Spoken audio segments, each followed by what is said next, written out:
Yeah, that would break my heart a little bit. Because, it's like our patients, like we love our patients. We want to do a price rise. Like, how much are we going to do? We were at $70 an adjustment. So then we decided to go to 75. I was thinking maybe go to 80. And then my team was like, everyone freaked out. I'm not sure how it works. And you hear these things from stage that stick with you. It just made a big difference in my life. But I think the stat was if you raise your prices by 10%, you need 20% of your customers to leave and you'll still be break even. Or what we did is we do packages typically with our wellness patients. So they'll buy 12 packs, 24 packs, or 50 packs. So we basically let them know like, hey, Mary, I want you to know that our prices are going up from $70 to $75, but you've been a member with us for a long time, so we want to honor that. We want to try and save you as much money as possible. I never saw my CAs sell more in my life. And when it was a campaign that was saving people money, it's like, hey, the prices are going up. Like, you've got to do it now. So I just want to talk to that a little bit.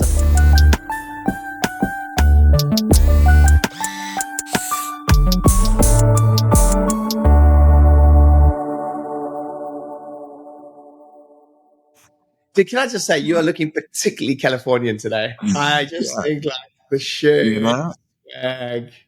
I'm going to try and play a little golf today too. So, well, Are you playing golf with your dad? I'm just going solo. My dad's in Hawaii. So of course he is. Yeah. It's like, how much more can this call be Californian within the first 10 seconds? Right. Exactly. So, all right, dude. I want to come out a little bright. So yeah, you're looking awesome. You're looking awesome. I mean, I'd probably expect the beard to be a little bit more trimmed, but but that's part of that's the California style now. Is like this nice full beard. So maybe a little grayer than usual, which is good. Well, actually, I know you got a time. What time so you're not adjusting today? No, yeah. Today's my admin day, so I try and get a little golf in and then do some work in the practice. Yeah, that's awesome. So, dude, I wanted to just quickly talk about. Come on here. You know how many people we work with, and you've been there too. And I really just talk about the price rise strategy, and then just talk us through. It's something that's how long have we been working together for now? About 2 years. 2 years, yeah. And I can't remember. So, can you remember when we started coaching together? Then I can't remember the sequence of events, but either you hadn't done a price rise in a while, or I helped you through the price rise, or you weren't sure about the price rise. And then the first time we did the price rise, for anyone listening to this, the context was we did the price rise. Devin sent me a whole bunch of screenshots. It was like, dude, you're not going to believe it. We did a record month. And then you've just like repeated it every year since you've just repeated it at least once a year while being working together. And every single time you do the price rise strategy that that I kind of introduced you to, and a few other people too, we do a record month. But I think you do it so well, dude, that I just wanted to do an episode just specifically on this, the mindset stuff that people have to get their heads around, and also then how exactly you do it.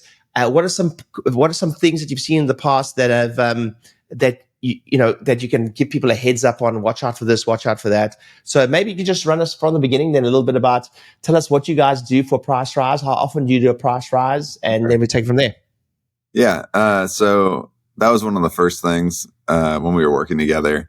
We were just looking to get some more profit out of the practice, and so you said there's like a couple levers that we can pull. Either we can see more people, right? We can do more marketing to see more people, or we can just like raise our prices. I'm like, well, let's start with the easy thing and raise our prices.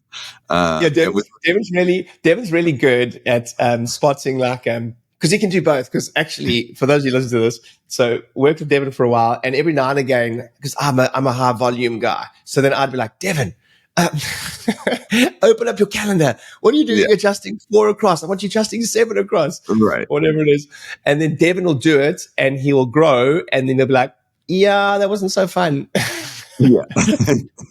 I'm like, I did it, but I didn't love that. So, So I just want to have as much fun as I can. So you've always been really good at going like, and interestingly is if we do follow that, if we open space in anyone's calendar, Yeah, they do grow, but you've been really good at always going, yeah, that didn't feel the way I wanted to practice, so let's pull this Yeah. lever instead. Okay, so then you went down the route of Yeah. raising Then your price. we want to do a price rise. Like, how much are we going to do? We were at $70 an adjustment. So then we decided to go to 75. We're like trying to figure out where to go. We're like, let's just go to 75. I was thinking maybe go to 80. And then my team was like, everyone freaked out. So I was like, okay, let's just do this easy at 75. Right. So, yeah. And, so we'll get into the price rise strategy in a second, but then I did the price rise and we crushed it. And then Ryan, you were like, so how many people quit? I was like, no one. He's like, you didn't raise your prices high enough. I was like, damn it.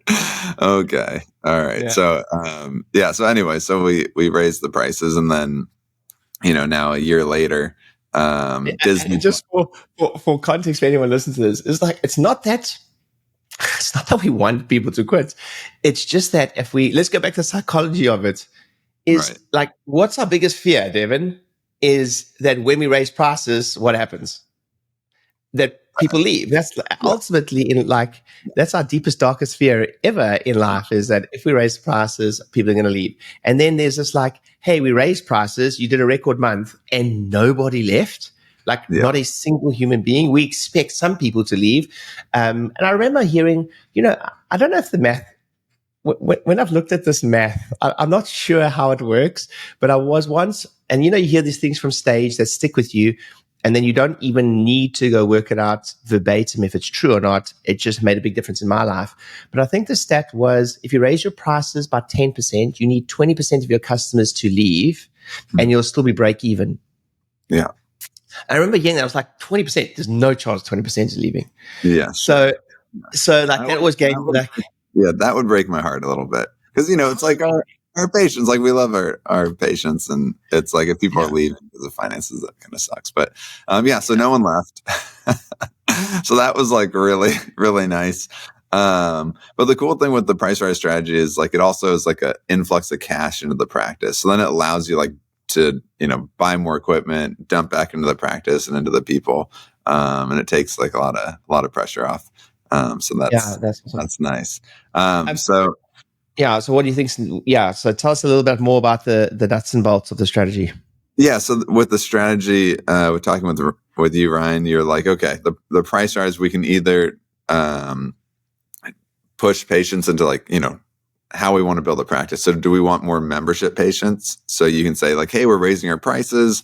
So what we're doing is now we're transitioning into a membership monthly model. So there was that model we could go through. So then it's hey, if you want to save the most, then we go into this monthly price.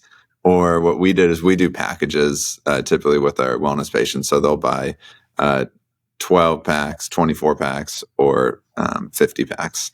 So that's what we push them to. So we basically let them know hey, Mary, I want you to know that our prices are going up, from $70 to $75, but you've been a member with us for a long time, so we want to honor that. We want to try and save you as much money as possible. So if you buy and we have a little sheet, I should get the sheet and show you, but there's 3 little boxes. The first box is a 12 pack. They save 10%. The middle box is a 24 pack. They save 15%. And then the other box is a 50 pack and they save 20%. So we just say. So were those aligned with your original care plans, or those care plans? Oh yeah. So they were just your original care plans that you said, hey, we kind of, the line is speak to the prices. Dear members, just let you know that our prices are going from, in your case, it was from 70 to 75 on the 1st of January. Big capital letters. Please speak to the front desk about how you can lock in the current prices. Yeah. So I actually missed the most important part. Yeah. So we say we can lock in the current prices, and then you get an additional discount off the current prices, depending on if you buy a package. Got it. Right. But then, and we give it 30 days, and my team just they love saving patients money. So they buddy up with the patients. They're hey, let's get this out. And they, and then we set a little incentive for the team. If we, hit X amount or whatever, then, they get a trip to a local like 5-star hotel, and they can get a massage, and we'll go to Napa or whatever it is, because we're right by Napa up here. So they were like, okay, you don't have to rub it in. yeah, right. Oh, yeah. I don't even drink wine, which is the worst part, but it's there. It's beautiful. Yeah. And So what's interesting is something funny you said there. When obviously across the 8 practices we had, Devin, yeah, I never saw my CAs sell more in my life right. than when it was a campaign that was saving people money. It's like, hey, the prices are going up. Like, you got to do it now. So I just want to talk to that a little bit. I mean, was there any? I mean, obviously, there's sometimes the biggest fears with raising prices in a business is actually not getting the business owner to agree to it. Although that's a big challenge. And I'm a business owner, and I don't think this is like. Anyone teaching this who says they haven't got fears around raising prices in their own business is lying. Because I have the same issues in my business, or challenges, or like, how people can feel. Unless you tell me I can just go ahead and raise prices. But then it's more selling that to the staff and the team about that idea, because from an hourly rate perspective and things like that, that's for some people, it's for them to put their mindset in that space of like, wow, this is going to be expensive for me, so it'll be expensive for our customers. So, do you have any tips on that, or did you find that quite easy? It was easy because it's basically they're like on the patient side of trying to get them to save more money. Yeah. So it just like takes that barrier away of like, hey, it's going to be more expensive. And then like we give them a whole month of leeway, and we do a month because we have patients that come in like every other week, sometimes every 3 weeks or whatever. So we just want to make sure that everyone gets the advantage to take care of these prices. And then what we do is we do then like a sleeper week, the 5th week. So those are patients who are like, oh, prices went up. I didn't know. It's like, okay, well, nice. we still have like 4 of these slips left. Like we can lock you in just like this last week. So that way everyone feels taken care of, and they're not like blindsided by these numbers, right? Maybe they were on vacation, they came back. We still got them taken care of. So we do 4 weeks for the price rise plus a sleeper week.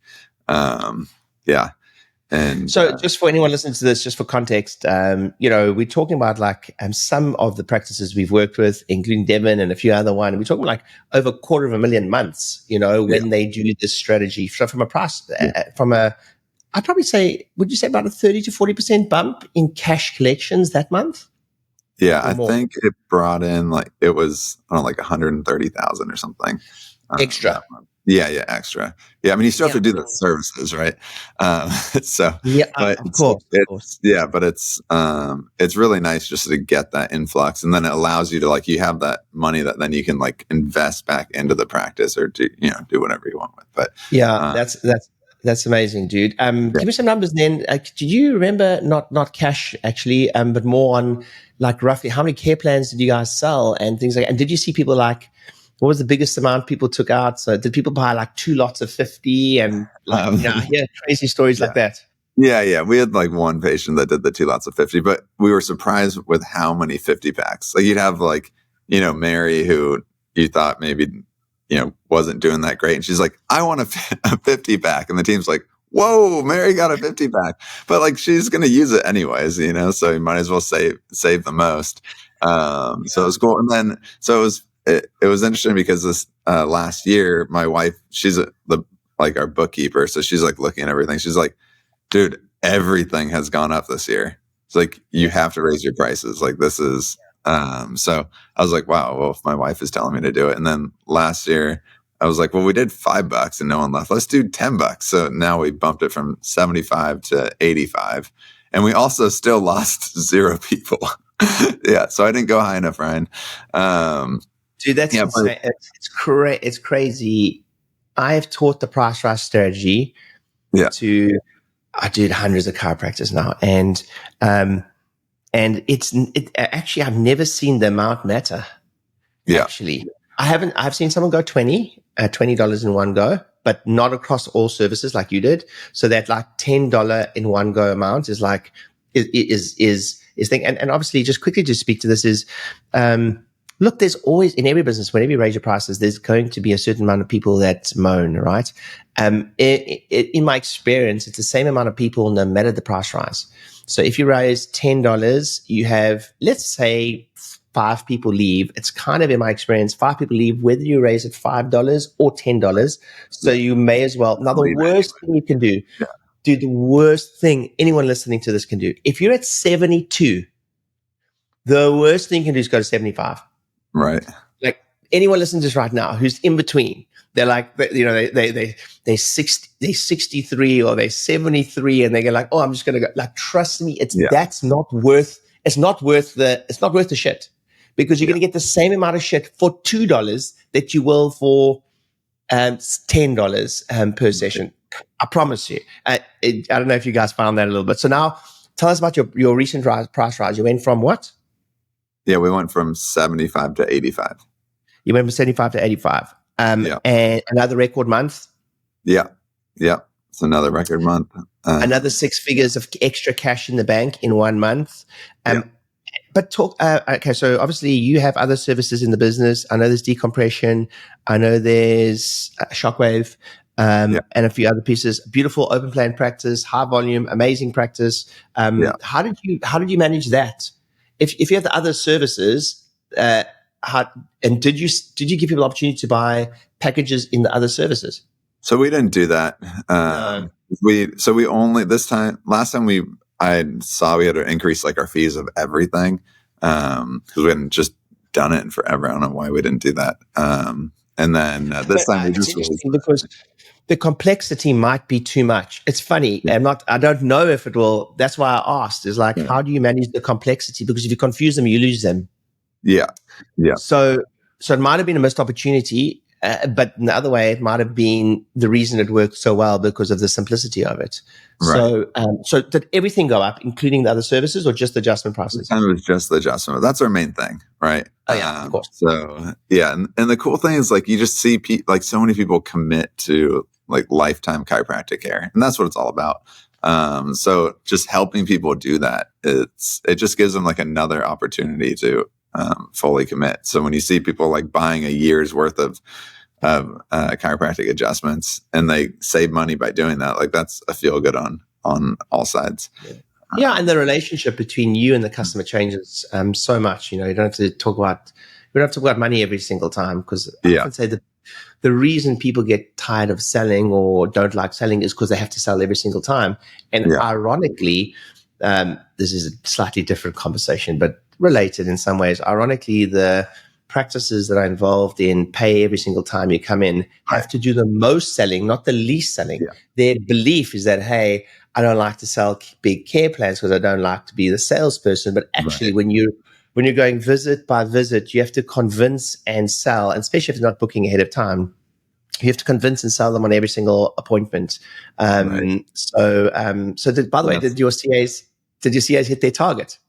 They did. Yeah. So we did like a $50,000 target, and then we did $100,000 target. And so we took the team out to so they're going to get massages again at like this 5-star hotel. They're going to do it in January. They're like, it's too busy right now, but we're going to send them. I just give them like the credit card. I'm like, go to a fancy lunch, get your massages, hang out at the pool, do whatever you need. So they're really excited about that. And then the other one at 50,000, that was like lunch, and there's a virtual reality place across the street, so we're all going to go out and have a good time with that. So and then with our associates, I have 3 awesome associates, and they got bonused when they sold their packages, so that was good because then they got more commitment. Do you want to go into that a little bit, Devin? Like, you don't have to give us exact numbers, but you might want to give us some, some framework for that, because I know it's probably one of my most, I don't even know this, but one of my most asked questions on how to, I guess, bonus associates in general, but then how would you bonus them extra on care plans sold, and how? So the CAs are getting like experiential prize for hitting a target, and that's like a group prize. And then your associates are, if their patient buys a block of 50, how just give me some frameworks. You don't have to give me exacts, but frameworks for that. Yeah. So we just have like basically there's like a base pay plus like a percentage bonus on the care plans that they sell. So I just take that percentage bonus and we move that onto the packages that they sell for the price rise. So it's a win-win for everyone. And it works out great. Everyone's happy. And it just makes it easy. I mean, businesses have to raise prices. Like, that's just how it is. Everything goes up. My wife was like, yeah, when Disney Plus goes up, you got to raise your prices. I'm like, that's actually not a bad idea. Yeah. But it's true, dude. It's true. When your Netflix goes up, your Disney Plus goes up, no one even bats an eyelid. No. You guys don't have direct debit. You don't have a membership, hey? No. Yeah, we don't do that. I just keep it easy. Maybe next time we'll switch into that. But one of our main focuses was we had like some patients that were pay per visit, and we really wanted to focus on getting them into a plan, because every time they walk in and out, it's like another transaction at the front office. And they've just been coming in for 30 years doing this. So we'd like celebrate. We're like, oh my gosh, Joan did a package.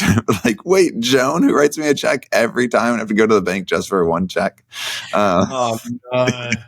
Yeah. So it's like little wins. No, that's awesome. Did you find an increase in uptake? So the first time you did it, or first 2 times you did it, you went $5. But when you did the $10, did you see an increase? Was there any like increased urgency from the patients going like, I really got to do it now? Oh yeah. Yeah. Oh really? Yeah. It was. I mean, they save like so much money, because now they're not only saving the $10 on the adjustment plus like an additional, it's like $15 off per adjustment. They're like, holy crap! Especially if they have like a big family, they want to get it done. So, it worked out well. I just think I had back-to-back calls yesterday, and I think one of the things we miss when you do business when you're part of other masterminds, if there's anything that's kind of been common with all my customers at the moment, or all my coaching clients, has been the cost of customer acquisition. I mean, I know at one point when we were doing Facebook ads and you were experiencing that, you could see like cost of acquisition across the board is only going up. And in Facebook ads, whatever it is, there was one common gripe that every chiropractor had. It would be like, why is it costing me so much to acquire a new patient or customer or lead? And then I've got to chase up that lead, and then I've got to get the CAs to do it. And there's a whole lot of admin. And I mean, we even had one of your campaigns where you were like, yep, it's working, but is it worth the extra admin and stress at the front desk? But now if you take that and you put that into a price rise strategy, and even like when we talk about like, reselling care plans or second money or whatever it is, we always have to factor in, because I think what a lot of people, this is the Alex Hormozy thing, and he says, make people in the office so good that they feel stupid not to take it. It's like, I'm an idiot. Like, I'm an idiot not to take this deal. Like, make people's office so good. But I think then that's mixed with, a lot of people are like, am I leaving money on the table? Are too many people? But I think that's almost the definition of a good deal, is where you feel like you've left money on the table. But I think the big thing, just to chat a little bit about here, is you don't have any customer acquisition with that customer, because you've already acquired the customer. You don't have to pay for Facebook ads. You don't have to pay for, you got hours of staff having to chase the lead, etc. So when someone's considering how much can I discount, or how much can I discount for them paying in advance, they've always got to factor in the fact, look, you are going to have to pay $100, $200, $300 to acquire this customer anyway. You may as well discount them that, so you're saving that in customer acquisition cost anyway, if anyone's struggling. You also don't want to go like too low, where then you're still not, generating profit. Like, that's the whole reason of the price rise strategy. So like, if you transition your whole practice into, these new care plans, but they're at the old prices plus a discount. Yeah. Well, it's a good influx of money, but, then those patients aren't buying the next month. Right. So, we didn't see like a big drop off. Which I was like, wow, is there going to be a big drop off? Because a lot of people bought these packages, but it seemed to be, normal. So then if you look at collections the following month, you were expecting. Yeah. And it was yeah, it was pretty solid. So we were happy about that, and all the patients were happy. And with like price rise strategy, I always think about like headspace. Like if someone were to be like, hey, this adjustment 75 or 85 versus 75, I'm like, okay, that's still the same price, like in my head. You know what I mean? Like doesn't affect me. But like I feel like there's that barrier once it hits over 100, you're like, oh, well, that's like more than what I was thinking I'd spend. Like, I'd probably spend it, but it's just like I feel like going from 75 to 85, it's like a nothing. And just for context for anyone listening to this, what's your average visit fee right now across the business? Well, for our crisis care, which is like our initial phase, let's see, I can do the calculation. It's about 115. Yeah. I know it from what you said to me before, and I was like, it's in that it starts with the one. Yeah, 100. Yeah, and that's we'll have additional service. So we'll do like adjustment plus other ancillary services when they're in crisis. So yeah, but that's also like a package, right? And we give them options to pay for that.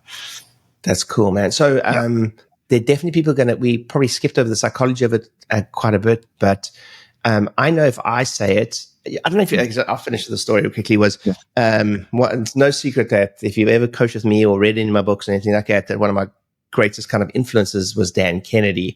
I mention him often, etc. But Dan Kennedy, at one point in his career, used to consult with 30% of the chiropractic industry. Okay, so I don't know if you know this. He had a 30% market penetration in chiropractic. Arguably, a lot of people say that he was actually the first person to bring care plans into chiropractic. So he's actually the person to thank for that. But he used to have such a tough time to get businesses in general to raise their prices that one of his strategies, Devin, was that he would say to a business, raise your prices.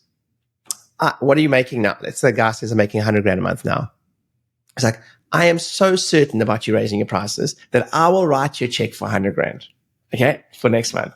Just do as I say and raise the prices exactly like I tell you to do.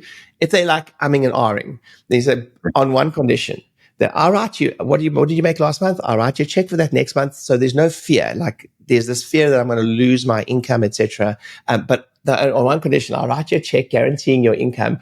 On one condition that I make 100% of the uplift. Yeah. And it was such like a reverse psychology. People were like, no way. Like, then you're going to make all the money. I'm like, well, then why wouldn't you do it? Yeah. Well, but what if? Well, like, don't be a pussy then. Just raise the prices because what if? And that's what he had to do from a psychological perspective. Sometimes like, dude, what are you waiting for? Here's the cash check. But I get to make all the uplift. And every time I've offered that to a chiropractor, they've actually turned me down. They're like, no way, dude, you're not going to make all that money for free. And I'm like, well, then that's exactly what you're saying no to now by not raising your prices. You're just saying no to that exact same thing. So any final thoughts on that? We didn't really go through any troubleshooting. So anything to just say to people to watch out for? Yeah, I'd say just like, don't be afraid to do it, but be prepared, right? That's the biggest thing. Just make sure that you're prepared for when you do it. Have the start date in mind a couple weeks ahead, get everything dialed in. So that way it's like simple, easy. Don't confuse the customer. Practice with your team. See who is like fear of the price rise and just let them know like, hey, it's a win-win for everyone, right? Commits people to chiropractic care, helps change their lives. What do you practice? Just give us some context. When you say practice with your team, what do you practice? Like the scripting. So you got I'd come up and be like, hey, explain this to me, right? Because you want to make sure when your team is explaining it, it makes sense. They may think it makes sense, but you listen back and you're like, that is so confusing. Like, wait, what is this? What's happening? Right. So you role played that, Devin, with your team. Yeah. That's awesome, dude. So everyone had like hey, what is the price rise? What does it mean? Let's role play. Customer comes to the front desk and says, so you role play them actually explaining it. Hey, did you see the prices are going up? Yeah. You can lock it in. Yeah. And then did you role play any objections and stuff? Yeah, I mean, there's not really objections. There's either people take it or they don't. But the one thing that we talked about was like, if someone they're like, hey, I want to think about this, and they took it home, the team has to follow up.